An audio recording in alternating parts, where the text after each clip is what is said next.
In this day and age of Nintendo sports games, it feels like every time there's a new release, we get to play the game of, is this one going to be good or not? And in most cases, the results are, no, this game is not good. And by most, I mean pretty much all of them. But there was one game in particular that I was excited for. One game that had the chance to bring back the reputation of a Nintendo sports game and give us a reason to forgive them for the disaster that was 1-2 Switch. This game was none other than Nintendo Switch Sports.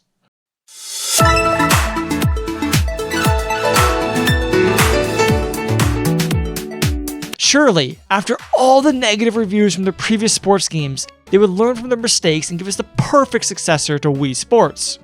Spoiler alert, they did it. Yeah, this game was once again a failure. I mean, okay, let's not be like too dramatic. It wasn't awful like 1-2 Switch. Sorry, I know I keep ragging on you, but you deserve all the hate. Aww. But it also wasn't that great either. It lacked a lot of content and it felt like a worse version of the previous Wii Sports games. So now with me feeling nostalgic and frustrated at Nintendo like I always do, I decided it's time to go back and look at one of their best sports games ever. One that would show us how a true sequel should be made. One that would enhance the original game in pretty much every way. One that wouldn't come out with half of the content at launch. And this game was... No, not that game. That game.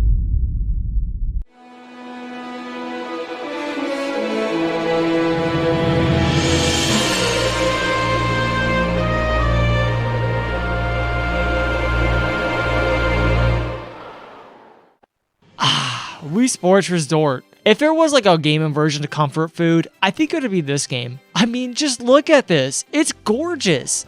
This one, of course, takes place on Woohoo Island, and oh my god, it's just the perfect setting for a family sports game. I remember as a kid, I wanted to live on this island. Like, it just has so many beautiful and iconic locations to visit. And for being a tech demo, the amount of detail they put in this is astounding. Nintendo could have easily gone the route of just throwing all the sports in one little plaza, like they did with another game. Cough, cough, Nintendo Switch Sports. But nah, they went the extra route and carefully planned the location of everything. Like, the fact that you see other sport references in each game is just so cool and charming. And this is perfectly showcases how much bigger the sequel would take the series. Because if you look at the old Wii Sports, for as cool as that game was when it released, when you take a look at the original menus and location, it feels like some kind of corporate training video. To be fair, Nintendo Switch Sports did do a better job than the original design, but still, Spokeo Square does not compare to Woohoo Island in any way. Like, do you guys jump out of an airplane to get to your location? Nah, I didn't think so. For Nintendo to go the extra mile on one of their sports game is a surprise compared to their modern day releases. They could have just easily, taken Wii Sports menus and designs, add a couple more games, and most people probably would have been content. But they didn't. It made it feel like more of a traditional game. This one was for the serious Nintendo fans who love the Wii. This ain't your grandpa's game anymore. This is so hot. Okay, it still is, but this expanded the scope pretty much every way. We now have the new motion controls, which have made everything here feel more responsive and accurate. Surprise, surprise, but it turns out the original Wii remote controls weren't really all that great. They kind of responded to what you did, but you weren't able to do all these complex motion. So Nintendo then decided to release the Wii Motion Plus. It's called Wii Motion Plus, which could allow games like Skyward Sword to have accurate swordplay and other features. Quote unquote more accurate. I love my Wii so much. It's the best system I've ever had in my entire life. For Nintendo to showcase this new technology, they decided to release the new accessory with Wii Sports Resort on June 26, 2009. Technically, this released earlier in other countries, but I live in America, so I don't care about any of that. This game would be released with 12 sports that each contain their own side games. Side games would provide different variations of gameplay for each sport and get rid of the previous training mode from Wii Sports. I think this is a great way to streamline certain mini games like 100-pin bowling, because before they were kind of hidden behind the menus, but now it was right there in the main game. So let's take a look at some of these sports. But before we do that, why not take a break and hit that subscribe button? It allows me to grow the channel and give you guys more retrospectives on gaming like this one. So please consider subscribing if you don't mind. Anyways, back to the video. Starting off, we have the one and only Swordplay. You ain't a true Resort fan if you didn't play this one a whole bunch back in the day. I have so many foul memories of playing this one a lot. Speed Slice was okay, but Showdown was what I really enjoyed. It felt like this game's campaign, kind of. You'd constantly go through waves and waves of enemies across different portions of the map. It was a fun way to explore Woohoo Island. It was also cool because it would take you through various times of days and have you face unique Miis. The other big game mode was Duel. This is like the Nintendo equivalent of 1v1s on Call of Duty. Face me on Nuketown? Nah bro, face me on Wii Sports Resort Swordplay. You and one other player would fight in the stadium and try to knock the other opponent off. It's seemingly simple, but it's all about timing your attacks and blocks. Or you could just say screw that and swing rapidly and hope for the best.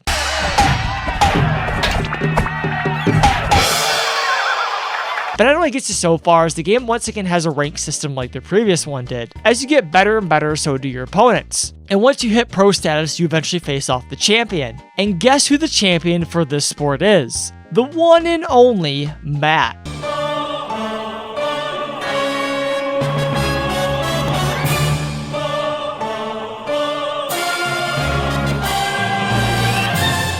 That's right, he's back. You know it wouldn't be a Wii Sports game without this guy in it, and just like how he was in boxing, he's a pain in the ass to beat in this game. This is like the one thing that I think the new sports game was missing. In Switch Sports, you only have about 3 difficulties for CPUs, and this just kind of limits the amount of replayability that game has. I don't think I should go online to be able to have a good time and make progress. Like, online's cool, don't get me wrong, but these games have primarily been an offline only game. So like, online should have just been a benefit instead of the actual focus of the entire game. And it always made it feel more like an actual game with the way the CPUs would scale with you. It made you work harder to be the best. As you leveled up, so did the enemies. And every sport and resort had a unique Mii for its champion. It felt like this game's version of a boss battle, kind of. And it made it really cool to face off that unique Mii for the corresponding sport. And oh yeah, let's talk about Nintendo Switch Sports versions of Miis real quick. What are they called? Sportsmates? I don't know. These just feel kind of off. They look like some cheap off-brand chibi characters you'd see in like a third-party game at the dollar bin. And they have arms, apparently?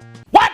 I don't understand why Nintendo wants us to forget about the Miis. Technically, they're still on the Switch, but they're practically never utilized. And the Mii Maker is completely hidden. To me, the Miis are a big part of what made the Wii Sports and Wii Sports Resort so iconic. Who doesn't love being able to make their own Mii characters and then use them in the game? It's cool because over time in Resort, you can see your Miis in the background on the minigames. It's a nice little detail that makes the game feel more personalized. And like, come on, there's nothing more fun than making a Mii that's horrific to look at.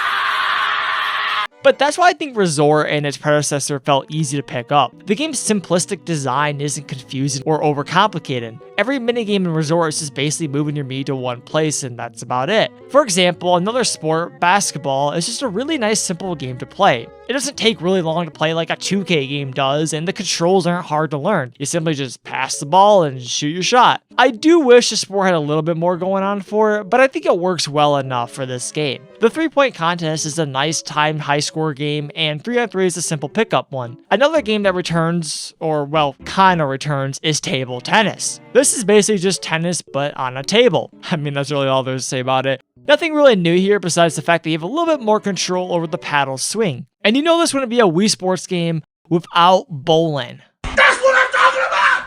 That's why he's the MVP! That's why he's the GOAT! This sport once again makes a comeback from the original one.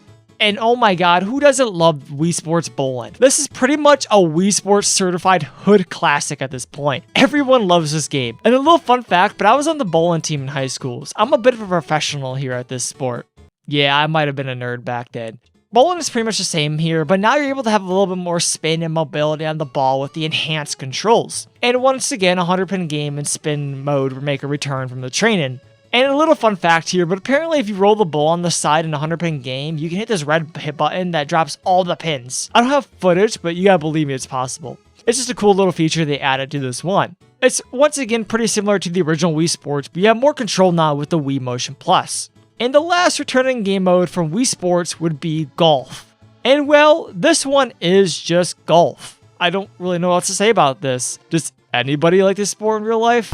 Okay, I'm just kidding, but it's pretty similar to the last game. It is cool though that the original Wii Sport courses are included here on top of the new ones added in Resort. Just another reason why this sequel is so great. And it's also nice that you can choose between the different amount of holes. I'll tell you what though, there's no way in hell that I'm ever doing 18 holes. I once did just a 9-hole game with 4 players and I was already bored by the end of that. But it's a nice option, and it's a pretty good sport overall, if you're into that. One of the new sport highlights includes archery. As the name suggests, this one is archery, but what's really cool about this is the fact that as you progress, you go through different parts of the map and eventually end up in the volcano. It kind of makes you feel like you hit the end game of this sport. And there's a similar secret to this one where if you hit these objects across the map, you can automatically get 10 points. I don't have footage once again, I'm just not that good guys, but believe me, it's in this game. 2 new sports are included are frisbee and cycling. I didn't really play these ones as much back in the day, but these ones are nice to play every once in a while. I really like cycling because of how it took you like all over the island. It was just a nice, really chill sport to play. Okay, well, it was kind of chill. I remember I played this one a bunch with my grandma back in the day, and we were exhausted after using the Wii remote and nunchuck the pedal. It was such a workout. I probably just sucked at this one, but I would take it so seriously back then. And the other game, frisbee, is just a nice chill one where you throw a frisbee. Who would have thought? But now this one is fun. Even though I really sucked at it, I could never get to land in the right spot. I don't know why. There was also a frisbee golf mode included too, and once again, I sucked at this one, just like I do in real life at frisbee golf. I guess the motion controls are pretty accurate then. You suck. And moving on from these sports, we then have these 3. Wakeboarding's okay. I see a lot of people criticize this one, but honestly, I just like the way it makes me feel when you land it perfectly. You get the sound effects and the little speed visual and just give you a straight shot of dopamine whenever you hit it, until you inevitably mess up and ruin everything. But yeah, this one's a pretty decent one that's fun to play. The other 2 games, jet ski and canoeing, are easily the worst ones out there. I don't know, man. These ones just don't feel fun to play. They're almost a little too basic in my opinion. Like, the reason why every other sport feels good is because you're actively using motion controls to swing around and do things. But these ones are just like, follow this course, and then you complete this, and then you're done. I guess technically canoeing has used a lot of motion controls, but oh my god, is this canoe a pain in the ass to steer. And then there's jet ski, and I don't really remember playing it that much, but it was pretty much like, go through this ring, and then that's it. I don't know, maybe there was some like speed boost or tricks you could do like in Mario Kart Wii. It would make it feel more responsive and interactive. Overall, the water sports are easily the worst in the game, which is kind of funny when you consider this to take place on a tropical island. But yeah, that would conclude all the sports. Oh wait, there's one more. Now, I mentioned earlier that I loved swordplay as a kid. It was one that I had fond memories of playing a lot, but there's one other sport that I played all the time. One sport that made me instantly fall in love with this game, and that was none other than Island Flyover.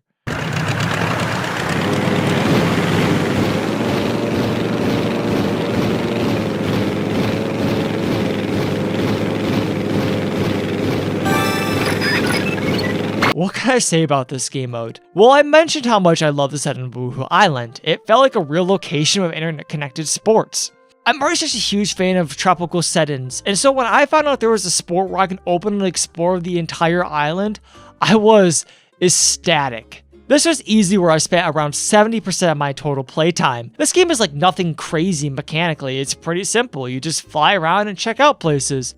But what's cool about it is how it has these little information bubbles around every location. Each bubble gives you some unique lore on the island, and there's a total of 80 of these points to collect around the map. And what's really cool about them too is that you can unlock different things once you discover a certain amount of them. Things like balloons, different times of day, firework, a 2-seater plane, and even your own vacation home. And yes, I was proud to say, I was one of the people that unlocked the vacation house. That's how tryhard I was at this minigame as a kid. And also, what's even cooler is that there's stamps too. Every sport had their unique stamp. And this one was really cool as you had to go through and collect each point during each time of day. It really just gave this game mode a lot more things to do in it. And although 80 points doesn't sound too hard to collect, some of these were difficult to find back in the day. Especially since I didn't have like a phone to look up any of them either. I just would go through and constantly look for each one. I just love this game mode so much. It's one of the coolest things Nintendo has ever done in a sports game. I think it's one of the reasons why Nintendo Sports feels so inferior to this one. Imagine if there was like a game mode in that where you could run or walk around Spokeo Square. You would have collectibles to find as you wander around. It would help make that area feel more alive and real. I seriously think this game mode is one of the reasons why we see this island so much in other games. I mean, it's been featured in Wii Fit Plus, Mario Kart 7, Super Smash Bros, and Pilot Wings Resort. It has just become that iconic. Seriously, Nintendo needs another game hub like this for whatever their next sports game is going to be. But yeah, that would be the Island Flyover game.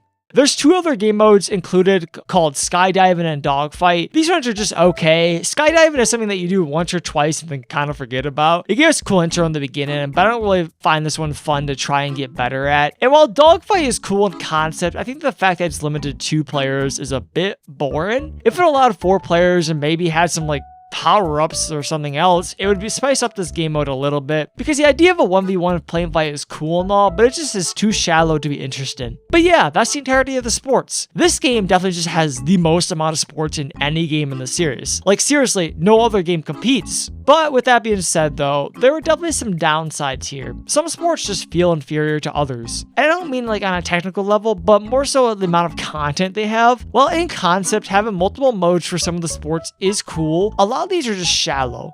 Take Speed Slice for example. This one is just a quick time slice minigame. While it does seem like it could be really fun, it gets dull after a couple times of playing it. You're just slicing and dicing. You could say that technically, I guess the other 2 game modes for Sword Play are kind of like this, but these ones have a more fun sense of progression. And I always find the sports that have, more active use of the motion controls to be the better ones. Which is why I feel like things like Jet Ski just don't feel that fun to play, because it's just you are moving from one area to another. But other games like tennis feel better because you're constantly using the paddle to swing and you feel like you have more control of the motion. To be fair, at the end of the day, this is a tech demo. It was priced at $50, but the Wii Motion Plus was included, so that kind of helped make the price point a little bit more justifiable. But overall, it was a great sequel. It sucks that boxing was gone, but in return, we got swordplay, which I found more enjoyable personally. And it wasn't really too sad that baseball was included. This game enhanced the shortcomings of the original motion controls. It did what a sequel was meant to do.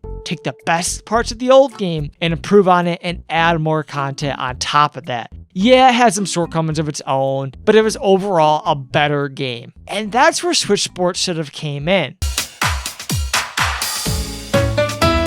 It's a new iteration of the Wii Sports series. Nintendo Switch Sports.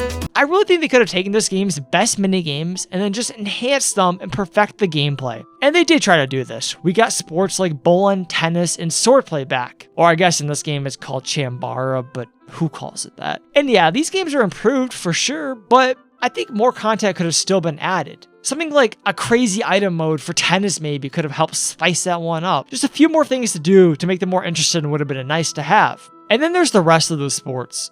Soccer is just not that great. I don't know, the controls just aren't fun to do. It's overall just not good. And volleyball and badminton feel too similar to tennis. Why not give us back boxing or golf? Oh, that's right. They did give us back golf. A second free update that lets you enjoy golf will launch this fall. Oh my god, bro. Oh, hell no, man. What the fuck, man? How the hell did Nintendo not even have all the content at launch? Resort launched with double the amount of sports. And while in this game, while being graphically better, had about the same amount of content in each sport as Resort did. The original Wii Sport games were meant to be tech demos, so they had the excuse of being smaller in scale. But Switch Sports released 5 years after the console launch and would be priced at $50. So there's really no excuse here. I just hope Nintendo doesn't let this game drag the future of the series down. Resort proved that people love this series. It wasn't as big as a success as the original due to it not releasing with the Wii's launch, but it was still one of the biggest games on the console ever. Yeah, I know this would get bundled with the Wii as well, but it still received great reviews and is loved by the community. Either way though, I think the biggest thing is to release the next game closer to launch. This is the perfect way to showcase a new console and appeal to the casual market. It probably won't happen during launch exactly, since we're getting the release of a new Mario Kart and that's kind of already a casual game. But if they do it in the next year or two, that would be nice to help drive up the sales of the Switch too. As I said before, I think the best way to make the next sequel better than the last one is just take the best sports from each game, only like 7 or 8 of them, and then just work on giving them more things to do.